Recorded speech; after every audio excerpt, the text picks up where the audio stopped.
Hi అండి, అందరికీ నమస్తే. నేను ఝాన్సీని. ఈరోజు బొబ్బరి గారెలండి, అలసందులని కూడా అంటారు.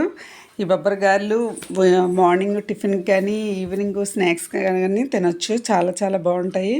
ఈ బొబ్బర్లు పొట్టుతో పాటు బొబ్బర్లు మనం ఇలాగా గారెలు చేసుకుంటే బాగుంటాయి అన్నమాట. ఇప్పుడు ఆ బొబ్బర్లు ఎలా చేయాలనేది చూసేద్దాము. ఇదిగోనండి, ఇలాగ నైట్ అంతా నానబెట్టాను. ఓవర్ నైట్ అంతా నానబెట్టిన తర్వాత మళ్ళీ మార్నింగ్ కడిగేసి మిక్సీ వేసేసుకోవాలి.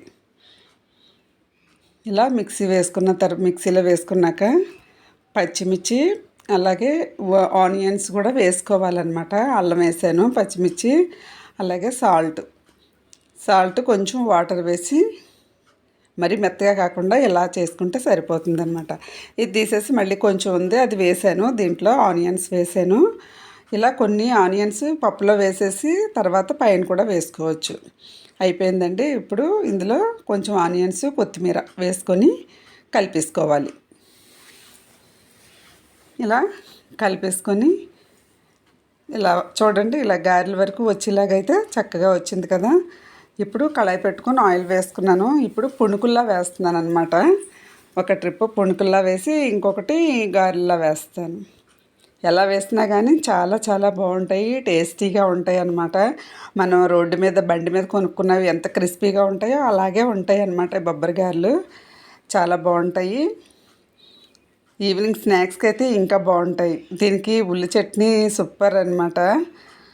ఇలా కొంచెం సేపు ఇలా ఉంచిన తర్వాత ఇప్పుడు మనం రిటర్న్ తిరగేసుకోవాలి. టర్న్ చేసుకొని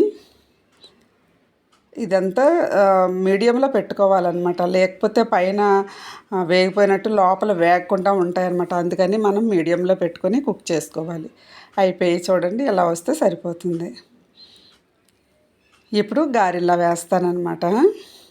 ఇలా నేను అరిచేతిలోనే వేసేస్తున్నానండి. అంటే నాకు ఎక్స్పీరియన్స్ ఉంది కాబట్టి. లేకపోతే కనుక కవర్ కానీ లేదంటే లోటా మీద కానీ వేసుకుంటే వస్తాయి.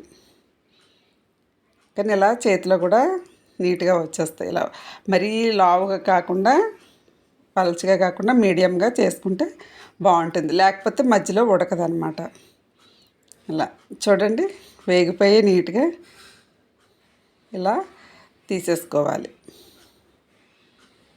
అయిపోయిందండి. చాలా చాలా బాగుంటాయి. ఇలాగా సింపుల్గా ట్రై చేసుకోవచ్చు. ఇదిగో చూడండి, లోపల ఉల్లిపాయలు అలాగే కొత్తిమీర అన్నీ బాగా తెలుస్తుంది కదా. ఆనియన్ పచ్చడి అనమాట.